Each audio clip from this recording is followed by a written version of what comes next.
When I was in school in the 1950s, 60s, and in the early 70s, I was taught that there are 4 brain states that we operate in between our waking everyday reality and the deepest states of sleep. Well, new discoveries have changed all that. They show us that now those 4 states are only part of the picture. Now we know that there are at least twice that number of brain states, and I believe very possibly even more. Now here's what I mean by this. Typical brain states of the past began at the bottom of the scale with the very slow delta waves, the long waves that range between 0.5 and 3 cycles per second, or hertz. These are the waves that we typically experience in our really deep states of sleep, sometimes when we don't even know that we're dreaming. The next brain state is a little bit faster, but it still is a slow wave as well. It's called the theta brain state. And these are long waves. They range between 3 cycles per second, or 3 hertz, and 8 cycles per second. So this is the brain state that we experience as like light meditation, or we begin drifting into sleep and in the typical dream states. And it's also the brain state that is associated with very deep states of healing. And that's going to be important for where we're going as we go through these new brain states. Well, following the theta brain state, or the alpha waves that range between 8 and 12 hertz, 8 and 12 cycles per second. Alpha, that's where we experience a very deep relaxation. And when we first begin to meditate, when you close your eyes, you take those first few deep breaths and you shift your sympathetic and parasympathetic nervous systems, this is the state that we begin to drift into. And from alpha, the next is the beta, the very common brain state. It's typically ranging between about 12 and 36 cycles per second, or 12 and 36 hertz. And this is our typical everyday waking brain state. Hopefully the state that you're probably in when you're watching me right now. New discoveries now have changed all that. And what I find really fascinating is that these discoveries were made possible through documenting the meditative techniques of Tibetan monks. It was only when scientists went into the monasteries in Tibet and they took, at that time, relatively primitive equipment, and they began to monitor the brain waves of these monks, that they discovered that something was happening in their bodies that was beyond what had been documented in the past. I had the opportunity to see the monks, the nuns, the abbots actually practicing these traditions, actually moving into the states. And I also had the opportunity to see the attempt to document what some of these monks were doing. And I say and emphasize the word attempts because it didn't work as well as researchers had hoped.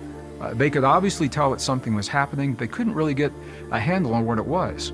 So it was only when they were able to invite those monks and nuns and abbots from those high altitude monasteries in the Tibetan plateau into the laboratory here in the United States. And they used really sophisticated equipment that was too big, too massive, too heavy to transport all the way into Tibet.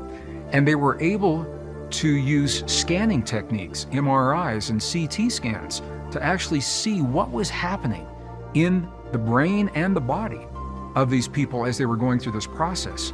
That science was able to document the advanced brain states that I'm going to share with you right now. So all of this is relatively new. It's a relatively different way of thinking about it. So the researchers measuring the activity of these monks and using this new technology, they were surprised when they discovered, first of all, a brain state above the beta brain state. It began where the beta brain state ended, at 36 hertz, and it extended as high as 44 hertz. But this was news to the researchers at the time. So this new brain state, they said, well, we don't know what to call it, but it has different characteristics. They were looking at the waves from the EEG. And from 36 to 44 hertz, the characteristics of the waves are very different. So they couldn't call them high beta. They needed to call them something. So following the notation, the standards for the notation used in the past, they called this new brain state gamma. This is the gamma brain state. And the characteristics of the gamma were fascinating. One of the characteristics is the sense of well-being, the sense of unity, the sense of connectedness with all things. It is a system where we feel like all systems are go, that we're in the zone. Sometimes athletes achieve this state and they may not even know what to call it. But the more the researchers explored the higher brain states revealed by the monks and the nuns, the higher the numbers appeared to go. And they discovered yet another range of waves that had gamma characteristics. But this range extended far beyond the gamma waves that had been measured in the past. It went, listen to this, it went from 44 hertz all the way to 100 hertz. Look at the range of this state, 44 to 100 cycles per second. But it had the same characteristics as gamma. So it was a form of gamma, a higher form of gamma. So this newly discovered brain state is now called hypergamma. And it provided the deepest forms of insight and intuition that the monks were accessing at the time. So the researchers, they were thinking, well, we've now reached the end of the brain's capacity. There must not be anything else.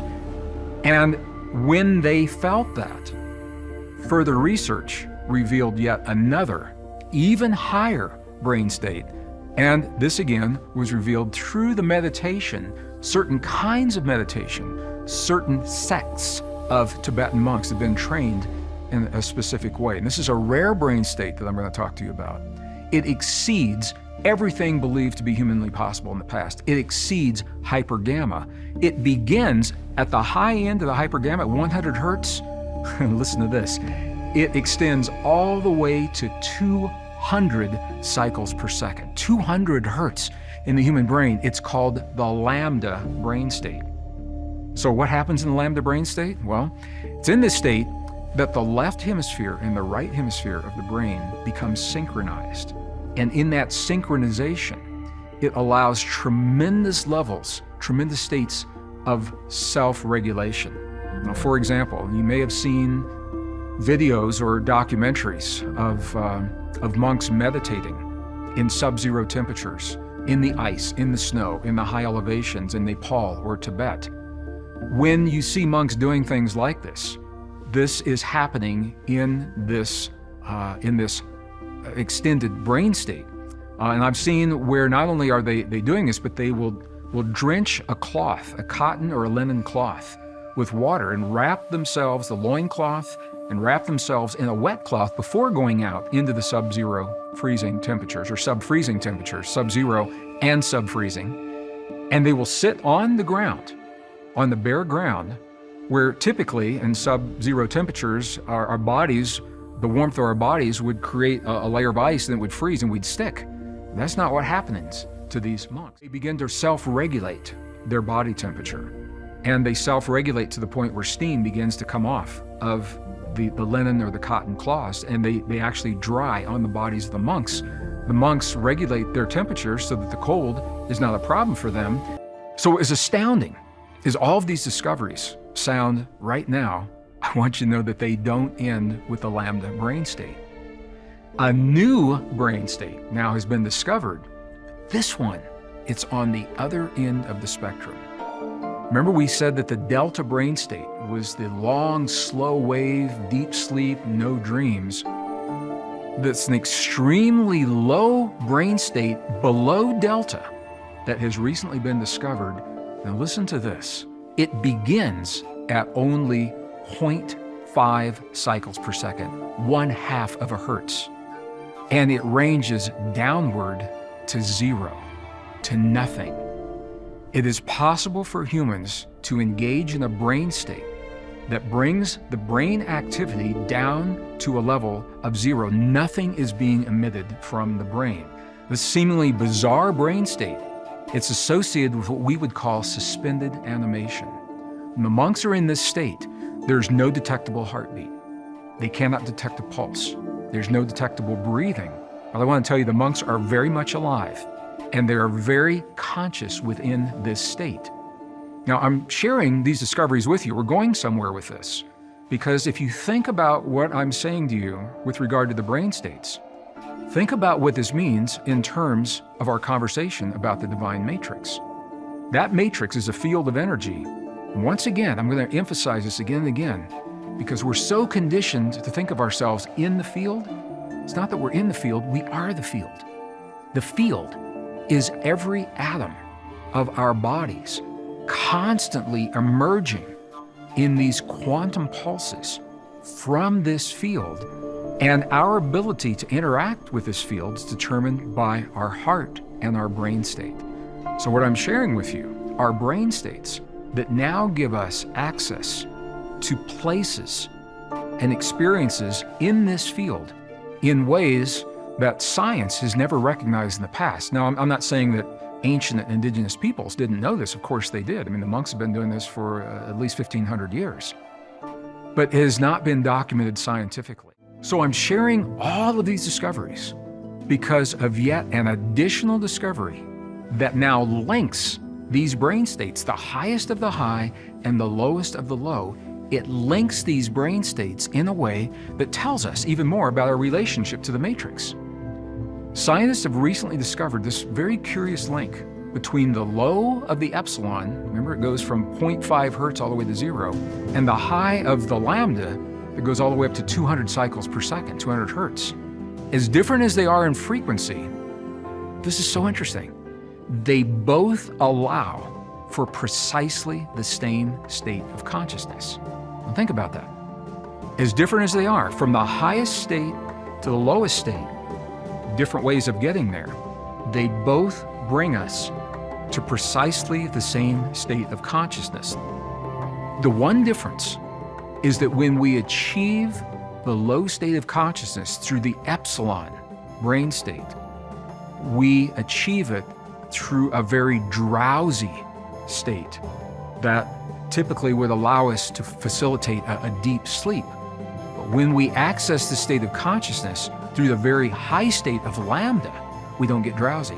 We go into this state of consciousness in a very full and in a very awakened state. So I'm going to offer you a little formula that you can think of and carry in your lives when you want to optimize your opportunity for your greatest potentials. And the formula is simply this: heart-brain coherence plus the gamma brain state equals all systems go. When you create the heart-brain coherence, and into that space of coherence, you drop the gamma state of consciousness. Now you have become a very different person. You have transcended the judgments of your peers, of your society, of your culture, of your family, and you are opening the door to a deep, deep, deep communication with the field of energy, the divine matrix, and that is where your mastery begins. So we're talking about this union, this marriage between our heart and our brain. It's a very, very different way to think about things in the West, very different from what we are traditionally invited to consider. When I was in school, I was taught that the brain is the master organ in the body. And when I am working with indigenous people, often I'm taught that the heart is the master organ in the body. And I want to just say to you that both of those are valid in some circumstances, but the truth is they're both incomplete. Because what we now know is that while the brain, our brain, releases the chemistry into our bodies for rejuvenation and healing and hormonal balance and all these other things, our brain receives many of the instructions that tell it what to do from the heart. And we are the ones that create the instructions through our thoughts, feelings, emotions, beliefs that we are creating in our hearts. Because now, as you remember, the studies are showing our heart has the ability to think on its own, to remember and to feel on its own. So we're having a new sense of what this heart-brain connection is all about. And as I mentioned before, we've been conditioned to use them independently, one or the other. So I'm acknowledging that I know this is a very different way to think about our heart and our brain, to think about them as two organs that support a single common neural network. And just in case there's any question in your mind, that network, it is about the nerves. It's about the spinal cord between the heart and the brain, and the vagus nerve between the heart and the brain. And this conversation between the heart and the brain, it fascinates me. It's a big conversation that's happening in every moment of every day. But the thing is, most of the conversation is in fact coming from our heart to our brain. That's where the thickest nerve bundle is to support that conversation. There is a lesser conversation from the brain through the spinal cord back into the heart. So while it's possible, the brain doesn't say too much to the heart has a lot to say to the brain. This whole idea of intuition, it's a very powerful sense. It is a knowing, a direct knowing our heart's knowing of when something is true for us and when it's not. And we have to be very, very clear about when we're actually hearing information from our heart, or whether the information is coming from there, or maybe it's coming from a subconscious, or maybe it's coming from a fear, or it's just good to be very clear about where this information is coming from. And people ask me all the time when I speak at live events, they ask me to make decisions for them and to interpret their experiences for them that I could never decide and I could never interpret because the experiences have happened to them. Let me just give you an example. It's very common for people to ask me, Greg, I had a dream last night. And in the dream, and they're very detailed, I saw this, I saw that. Greg, what does this dream mean? And what I have to say to them, very honestly and very factually, is I couldn't begin to tell you what that dream means. I have no idea. I didn't have the dream. You had the dream. I'm saying this to you right now. If you are powerful enough to have the kinds of dreams that are so vivid and so lucid that you remember them even in your waking hours, then you are powerful enough to ask your own body, to ask your intuition, to ask your heart, what does this dream mean for me? What am I being shown in this dream? Why am I being shown what I'm showing? What does it mean in my life? Ask those kinds of questions. When your heart is speaking to you, your heart speaks briefly, concisely, usually in a phrase or in a single sentence. Rarely, I'm not going to say never, because everyone's different, rarely will your heart begin to tell you a story and a big preamble to justify the answer that it's about to give to you. So if you ask a question from within, what does this dream mean? Or should I get onto this airplane? Or should I follow this medical procedure? And you start to hear a story, well, you know, when I was 5 years old, I had this experience, and probably that's not your heart. It's probably something in your mind, your logic, or your ego that feels it needs to justify the answer. The heart would never do that. So I went through a process. I felt it was okay to get on that plane. I got on the plane. I had a great flight back to Los Angeles. I came back to a very different country from the one I had left 10 days earlier. But the point is, it was a safe flight. It was good. And if I'd listened to my fears, I may have delayed coming back, days or maybe weeks, because there was so much fear around this. Only by listening to our hearts. Now, this is one facet of intuition, and I've just shared a couple of these. Knowing about partnerships and knowing when something is right for us. And I'd like to just share a little bit more about this, just to clarify what I'm saying. Interestingly, it took the most sophisticated research of the most modern equipment and using that equipment on some of the most ancient and primitive practices of Tibetan monks for scientists to begin to understand how this form of intuition works. And it works by using a brain state that used to not even show up in the pages of a textbook. I'm going to invite you, look at your screen right now, and I'm going to talk about brain states just for a moment. What you're seeing on your screen are the traditional brain states. At the very bottom of the screen, the delta waves, long, slow waves, and these are when we're deeply asleep. And then the theta waves, when we become drowsy. The alpha waves, where we're more relaxed and maybe in meditation. The beta waves, this is where maybe you are right now when we're busily engaged in daily activities. This used to be the end of the brain states, but there is another brain state that scientists are working with now, and it is above the beta wave. It is called gamma. This is the gamma state, and look at how much faster and how much more compressed these brain waves are. Well, interestingly, these are the brain waves that the Tibetan monks were creating in their bodies intentionally, on demand, to accomplish the amazing feats of healing, of awareness, of intuition. They're able to regulate their body functions, their body temperatures, their immune response, their anti-aging hormones, all on demand when they choose. And this is where they find their power, by realizing this potential. So I'm sharing this with you now because, interestingly and perhaps not surprisingly, it is by harmonizing the heart and the brain that we achieve this gamma state, or one of the ways that we can achieve it, that we achieve this gamma state intentionally. And when we create the gamma state, one of the first things that scientists say to us is it opens the door to precisely what we've been talking about, to states of deep intuition. It opens the door to increased focus, where we can recall everything about any memorable event. This sounds like some of the very popular television programs where individuals are trained to become superhumans, and they walk into a room and boom, they know everything about everyone in that room. Total recall. The gamma state is what allows us very fast processing of storage and information and retrieval. And it actually makes a lot of sense that we would be able to do that. When you think about fast information retrieval and involving the heart, if you really think about it, this makes tremendous sense for this reason.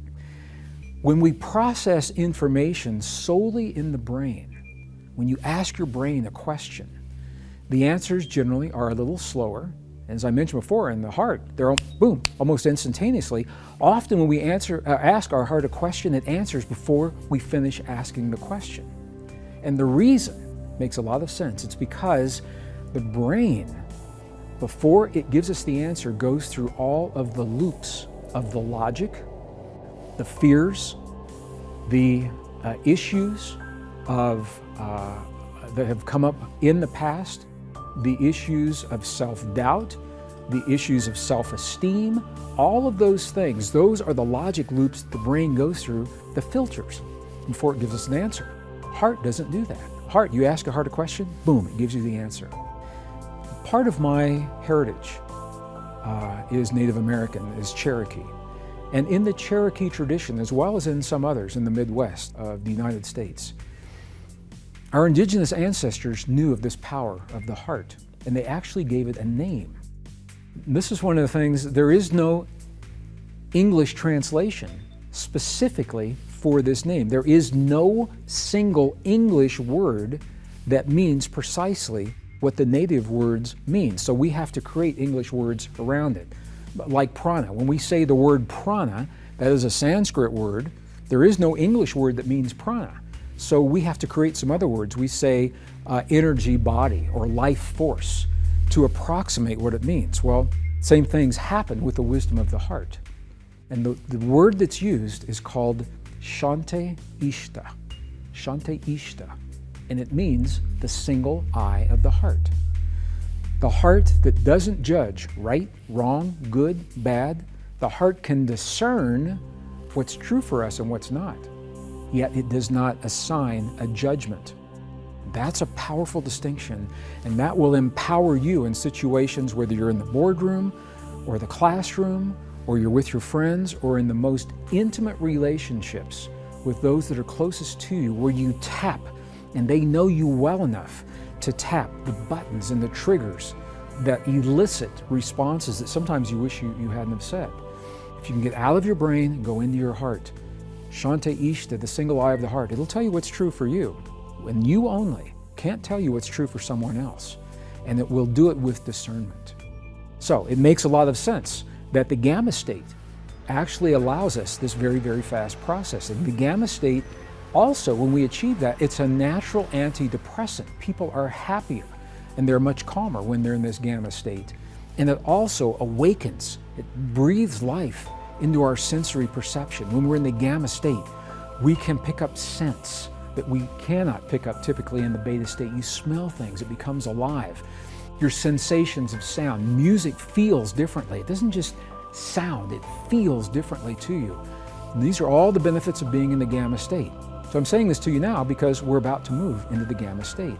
And I want you to know all of the benefits that come from doing precisely this. So we've explored many of the potentials that come from awakening this marriage, this union between the heart and the brain. And there are others, we're just barely scratching the surface.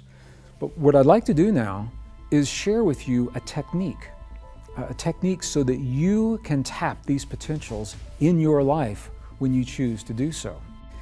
What scientists know is that every moment of every day, as I mentioned, there's this conversation. It's a conversation between the heart and the brain.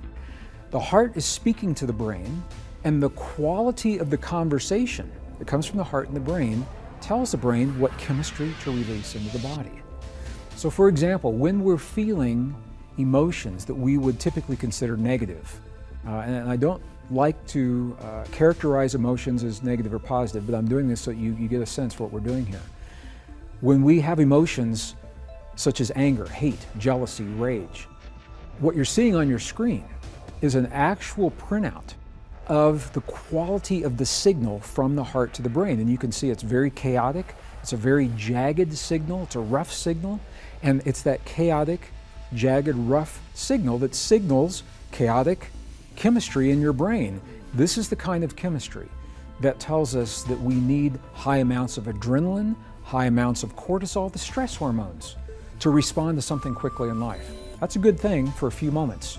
You don't want to live your life day in and day out like this. If you can create a feeling in your heart of 0.1 hertz, then that feeling is going to harmonize your heart and your brain. Now, in indigenous traditions that I've been with, they have techniques to do this. There are a vast and myriad number of applications for the one technique that we're going to do right now, and this technique is the doorway for all the potentials that we've just listed. By achieving heart-brain coherence, it opens the door and we get to choose. It's like once we're in this place, now we can do this, this, this, or this. We can do subconscious, we can go into intuition, we can simply use this technique before we go to bed at night to begin to sleep and trigger a healing within our bodies. We can do it first thing in the morning. We can do it before our yoga. We can do it before our martial arts. We can do it before our qigong, our healing practice, any of these things, because everything goes better with heart-brain coherence. And that's all we're doing, is we're optimizing the conversation between the heart and the brain, between your heart and your brain. So, how do we do this? 3 steps. The first step is to simply shift your awareness from your mind into your heart. And what I've found is in the Western traditions, for many people, that's easier said than done. I'll ask people, are you in your heart? And they'll say, yep, I'm in my heart. But what they are really doing is they're still in their brain thinking about what it would be like if they're in their heart. This is where the indigenous traditions come in. Our ancestors told us, and when I spend time with my indigenous friends, I say, how do you guys do this? And they say it helps if you can gently touch your heart center, physically, in a way that's comfortable for you. In the Mayan traditions, you see an open palm right on the heart. In many of the Middle Eastern traditions, you see the same thing. In the Buddhist traditions, you see a prayer mudra that physically touches the sternum. The key is, any of those things creates a gentle touch, a physical sensation right over the heart center. And your awareness will always go to the place where you feel the sensation. That's the key. So if you can create a touch over your heart, your awareness will go there. First step. Second step, very simple. Slow your breathing a little bit slower than typical. Maybe 5 seconds inhale, 5 seconds exhale. And here's why that's powerful. Because the only time you would ever slow your breathing and breathe in that way is when you feel safe. When you feel that you're in a place that's safe and you're not threatened and you're not vigilant of your surroundings. So you're telling your body you're in a place that's safe. Slow your breathing. Third step, and this is the key, is to begin to feel the feeling that creates 0.1 hertz. Feel the feeling that sets up the coherence between your heart and your brain. How do we do that? I gave it away earlier, we've already mentioned it. Scientists have found, at the Institute of Heart Math, their researchers have found that there are 4 key words that work almost 100% of the time for everyone. Appreciation for anything or anyone. Gratitude for anything or anyone. Care and compassion. If you can feel one or some combination of those feelings in your heart while you're breathing as if your breath is coming from your heart, touching your heart center, now you're setting up this communication between the heart and the brain. Now you are triggering those neurons to begin to reach out and find other neurons to strengthen this connection. And that's why I mentioned before, it takes about 72 hours, 3 days to build these networks. So that means the more you do what we're about to do right now, the stronger this connection becomes in your life. Let's try this. Let's go through this together. I'm going to invite you first to shift your awareness from your mind into your heart by gently touching your heart center. Okay? And once you're there, breathe a little slower than you typically would. 5 seconds inhale. 5 seconds, exhale. And as you breathe, feel your breath coming from your heart and begin to feel those feelings.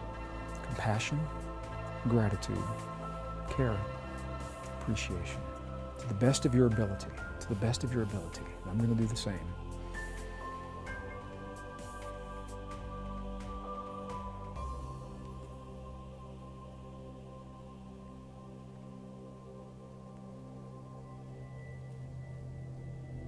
Okay.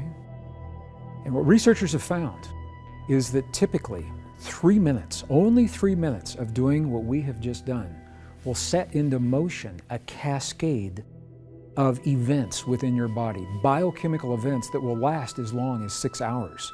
The immune response, the SIGA response, first line immune in the white blood cells of your mouth, they are reflecting this effect for up to 6 hours after you actually create the experience. So I mentioned that we can do this any time of day. You can do it before you sleep at night, first thing when you wake up in the morning. This technique, as simple as it seems, is the powerful key to awaken the greatest potential in your life. The human heart, when I was in school back in 1950s, 60s, early 70s, I was taught that the heart is, the brain is the master organ in the body. I'm just going to ask, how many of you were taught the brain is the master organ in the body? I was too. And you know, the brain is important.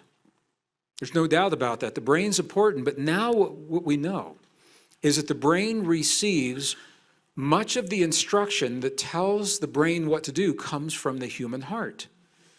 And the human heart creates those instructions based upon the way we feel about the world around us and about the world within us, our perceptions. Not even what's real, it's what we perceive as being real. So when we perceive, when we sense that we're not safe, for example, and we live in constant anxiety, and we live in constant vigilance, our heart is sending a very specific kind of signal to the brain, and the brain is responding by flooding the body with the chemistry that matches that signal. So if you feel that you're not safe, here's what happens. Your body does one of two things. You're either in regeneration and rejuvenation mode, or you are in survival mode. It's hard for the body to do both simultaneously. So if you feel that you're constantly in a state of fear, that you're not safe, then your body shuts down the healing response. It shuts down the rejuvenation and the regeneration response because your body says, you know, we've got to deal with survival. So it's interesting because we scientists believed that we knew so much about the heart transplants. First transplants in 1960s, South Africa, DeBakey, I think some of you remember the first heart transplants when they were happening. And we now do about 10,000 heart transplants a year. And for the most part, they're successful. And because they are so successful, scientists say, well, we must understand pretty much everything there is to know, or we wouldn't have this level of success. So imagine their amazement. A discovery was made in 1991. It was published in 1994 of a new class of cells. They're called sensory neurites. Scientists discovered about 40,000 specialized cells in the human heart. 1991, it's published in the journal. Look at the name of the journal. The name of the journal tells the whole story. The journal is called Neurocardiology. Neuro means what? Cardiology is what? Heart, brain. This is a new journal made to reflect the power of these discoveries.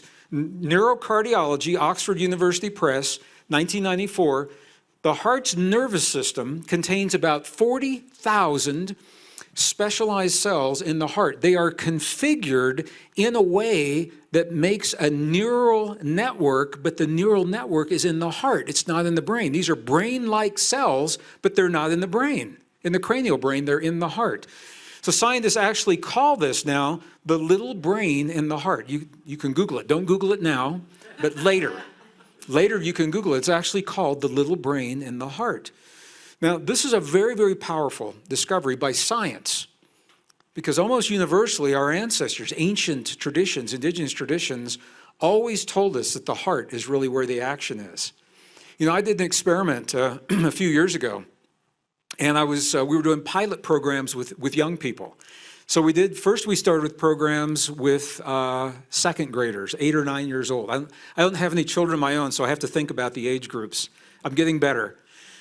So yes, is that right? 8 or 9-year-olds, second grade approximately. Then we did middle school, and then we did high school seniors. And I asked these young people, I'd say, when you find yourself in this room, can you show me, where are you? And almost universally, they go, I'm here. It's just this real, I'm here. Or when I talk to indigenous people from throughout the world, I said, you live here on earth, where are you right now? I'm here. It's almost a reflex. We don't say, I'm here. We say, I'm here, because the heart, we know the heart is the seat of this very, very powerful experience. I'm just going to ask a couple of telling questions. What's the first organ that developed in your body when you were in your mother's womb? Take a wild guess. It's the heart. And you know, we still don't know. To this moment, scientists cannot answer the question, what happens? What happens when one moment there's this little bundle of cells that are just sitting there, and the next moment a heartbeat happens? What was that? What caused that heartbeat? Scientists have all kinds, they talk about sodium ion potentials across cell walls and all these kinds of things. But you know what the indigenous people say? Right up here down there in northern New Mexico, I'm in Colorado now. In northern New Mexico, and when I was with the Tibetans, they tell me the same thing. I had the opportunity to spend a lot of time in Tibet in the 90s and early 2000s, and that's going to be important here in a little while. Tibetans tell me the same thing. They say that first heartbeat is the moment that the power of the soul enters the physical body. Isn't that interesting? Now, as a scientist, I can't talk about the soul scientifically because it's not acknowledged scientifically, but we all know that there is something there. There is a power, there's an energy. And one of the fascinating things to me, I'm a scholar, and I've spent a lot of my life researching texts that were either deleted from popular religious texts, the 43 books that were removed from the Christian Bible, for example, or the books that were removed from the Hebrew Bible, or the Gnostic traditions that were discovered in the 1940s, or some of the other traditions. All of these traditions, so fascinating to me, they tell a story of the creation of the human body. And they all say that we are the product of an intentional creation, number one. They always say that when they created the human body, not he or she, but they, suggesting that there was a group of some kind. And they all say that the first human bodies were not capable of sustaining the power of light or the power of the soul in the physical world, that it took multiple iterations, multiple attempts, multiple formulas of DNA to find the right formula for the genetic blueprint that would hold the power of the soul in the physical world. Isn't that interesting? It's not science. I'll be very clear. I can't say that as a scientist. But when you see a story across such disparate traditions that has such a similar theme, I don't know that the story is true, but there's usually some element of truth in that. As a geologist, I saw this. Almost universally, ancient traditions tell about a great flood. They say there was a great flood that swept the earth, and each tradition talks about what that flood meant to them. As a geologist, what I can tell you is we see evidence of that flood. It did happen. It didn't cover the entire earth. It covered a lot of the earth. It was right at the end of the last ice age when the ice melted. The water needed to go somewhere. Sea levels rose, and a lot of land was inundated when that happened. So it's a beautiful example. There's a through line. The story is a little different, but the universal nature of the flood is throughout. The story is different, but the universal nature of us being the product of some kind of intervention. So some of you, you ask me these questions during breaks and things all the time. I think as a scientist, we have to acknowledge it appears there's been some kind of intervention and say we don't know, and let's let go of the old story that no longer serves us and see if you can see the difference. There's a huge difference between forcing every iota of data to fit into a pre-existing story. That's what's happening right now. All the new discoveries are being forced to fit into the theory of evolution, even if they don't fit. It's like a square peg in a round hole. If you pound hard enough, it'll go, but it's never a good fit. There's a big difference between that and allowing the new discoveries to lead to whatever story they're going to tell. Do you feel that difference? It's a big difference. And this is an invitation. The new book is an invitation for credible scientists to do just that. Allow the new discoveries to lead to whatever our story is going to be. So I wanted to say that as we go on, because what we're doing here is a big part of this. 1991, science discovered these 40,000 sensory neurites. The heart has its own brain, and I want you to see precisely where these are. If you can see, this is a diagram of the human heart. Every place where you see, even if you can't see and read the words, every one of those little dots is an area where those neurites are, and what they are showing you is they're placed around the valves and the arteries that control the heart. So when we are feeling anxious, or when we feel that we're not safe, or if we feel a sense of well-being and a sense of ease, we're actually informing the neurons that regulate how our heart is functioning in our bodies. And what we're beginning to find is the heart, is it a pump? Yes. But you can build a machine that pumps the blood. The heart does so much more than pump the blood. And that's where we're going to go with this. The neurons in the heart. Now, I want to be very clear what we're talking about. The neurons are the blobs that you see. The neurites are the branches that come out. All right? 40,000 sensory neurites are what are discovered in the human heart. This has led to a new study about what is called heart intelligence. I'm fascinated by this. Heart intelligence, because what we now know is that the little brain in the heart, it thinks independently of the cranial brain. It remembers independently of the cranial brain. It feels independent of the cranial brain, and it senses. And it's not a metaphor. I'm going to go to our next discovery. I want to talk about brain states. This is so interesting to me because when I was in school, and most of you, when you were in school, we were taught that there are essentially 4 brain states. And scientists, medical doctors that I talked to said, this is it. There can't be any more. Because the human brain, the neurons, the circuitry in the human brain cannot possibly sustain higher frequencies than what we already know about right now. So let me show you. I was in school. Most of you, when you were in school, and if you got kids in school now, they're pretty much still teaching this. The first is the delta brain state.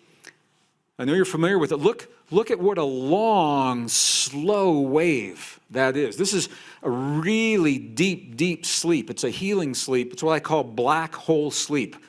You ever have a sleep and you wake up and you don't even know that you've been asleep? You have no dreams that you remember. It's just like, I guess I was asleep because I woke up.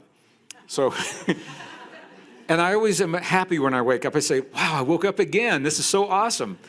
So that is what the delta waves look like, all right? The theta waves, how many in here are involved in theta healing at all? Some of you. You're going to love where we go with this. This is the theta wave.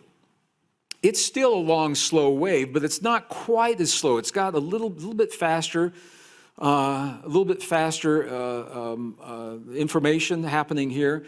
This is where we typically are in meditation, when we go into deep meditation.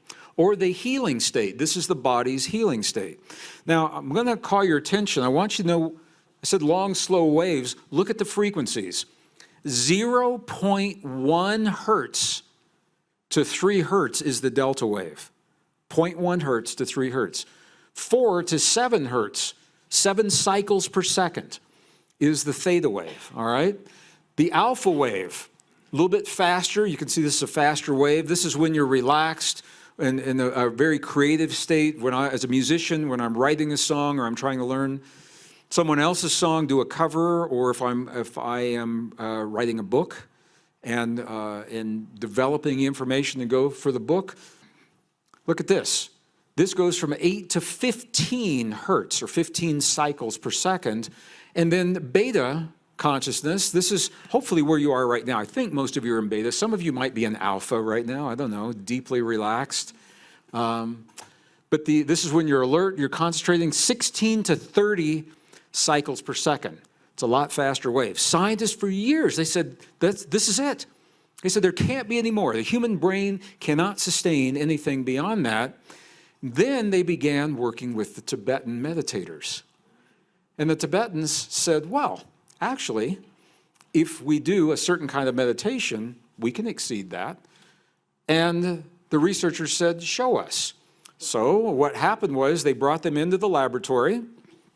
They started in the monasteries when they were in Tibet. And they actually began with the young people. The young people are trained from very early age to attain these higher brain states. And it's easier for them. They've never been conditioned out of it. All right? So the young people, I love this image. These are Tibetan monks in the monastery in Tibet, and look at the laptops right in front of them. They're hooked up to EEG monitors, and they're getting readings that the medical doctors say, you can't do that. And the monks said, okay. But we are. So they said, well, we have to bring you into the laboratory in the US and into Western Europe. So they began bringing them so they could put them into devices like this. I love this. And the monks, they said, we need you to put on a robe so we can do an MRI. And the monk says, I'm already wearing a robe. I don't need another robe. But they love to laugh. The monks, they love to giggle and they love to laugh. And I think it's important to achieve these higher brain states. So they said, when we begin to do certain kinds of meditation, and I'm going to tell you what they are. You've actually already embarked upon this journey already. They said, we can exceed 30 hertz. We can exceed 30 cycles per second. So the beta brain state was no longer the top. They said, we can take this up to another brain state between 30 and 80 cycles per second. The scientist says, wow, we've never seen that. We didn't know that was possible. We're going to stay with the Greek terminology, and we have to have a name for the new brain state. It's called gamma. So the gamma brain state, 30 to 80 hertz. But that's it. The human brain is topped out. We cannot possibly embrace. It cannot sustain. The human brain cannot sustain anything higher than 80 cycles per second. And the Tibetan said, well, actually, if we do a little bit different kind of meditation, we can exceed that. And the researcher said, well, show me. So they went into a deeper form of meditation, and they were able to take that 80 hertz all the way up to what now is called hypergamma. It's still the same brainwave, but from 80 hertz all the way up to 100 cycles per second, 100 hertz. And the scientists were pretty blown away, and they said, okay, maybe we were wrong about this. I'm just paraphrasing a scientist. Maybe we were wrong, but this is it. This has to be it. The human brain, the neurons electrically cannot sustain anything beyond 100 cycles per second. It's just not possible. And the Tibetans said, well, if we begin to do a little bit different kind of meditation. Now, they're not using any external technology. It's all happening in here, and that is why I'm so passionate about sharing it with you. We are wired for these extraordinary potentials. You can use gadgets if you want to get you there, but you don't need them. And this is where we find our mastery. The Tibetan said, if we do a different kind of meditation, we can exceed 100 hertz. And the scientists said, there's no way. How far do you think you can go? Well, I'm just going to tell you, they doubled it. They doubled it. And there now is a brain state above hypergamma. They had to stay with the naming convention from the Greek letters. It is called the Lambda brain state. The Lambda brain state begins at 100 hertz and tops out right now at 200 cycles per second. 200 hertz. They are extremely conscious when they are in this state. And they are very awake. But if you walked in to someone who is meditating at 200 cycles per second, you wouldn't know that. You might think they're taking a nap because they are so awake within, but it's not showing externally. Now, I personally believe this is not the end yet, because our neurons are designed, the way they interact with the field around us, they are designed to sustain much, much more than this. And this is, we're only beginning to understand. This is part of your humanness, but if we compromise our brain states and begin implanting chips and allowing the chips to do what we are designed to do, we're going to lose these capabilities. The first generation, a few people try it and you say, okay, that's cool, that's fun.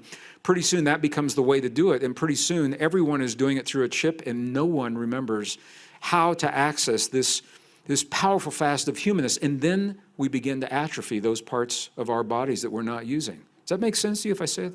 So I'm very passionate about this. The humans must prevail.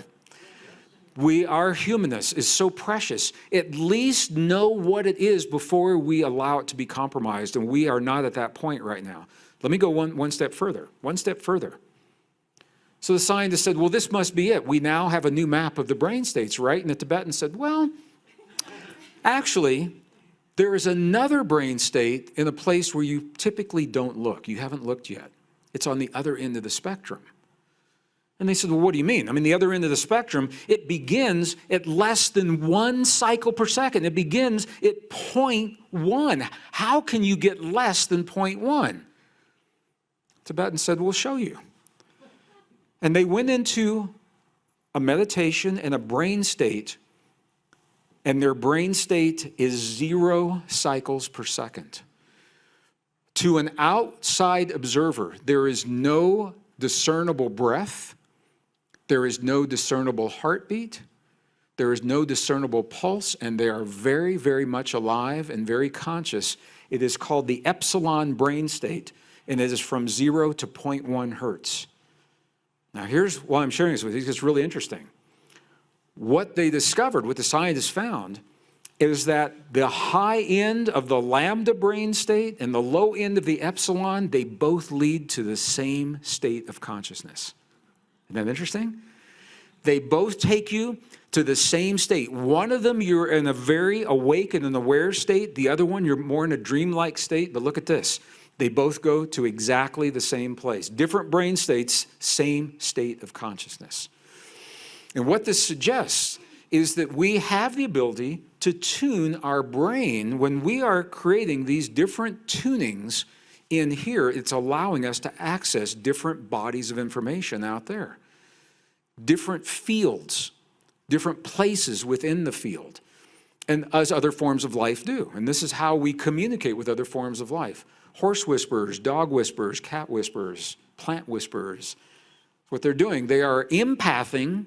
We'll talk about empathing after lunch. They're empathing with the other beings in their immediate environment, and they're tuning their consciousness to those other beings. And this is allowing them to communicate in a very meaningful way. There are different kinds of channeling, and some do it better than others. So the act of channeling, you could consider the act of channeling the act of tuning your body to a field of information that exists in the field that connects all things, that is now acknowledged by modern science.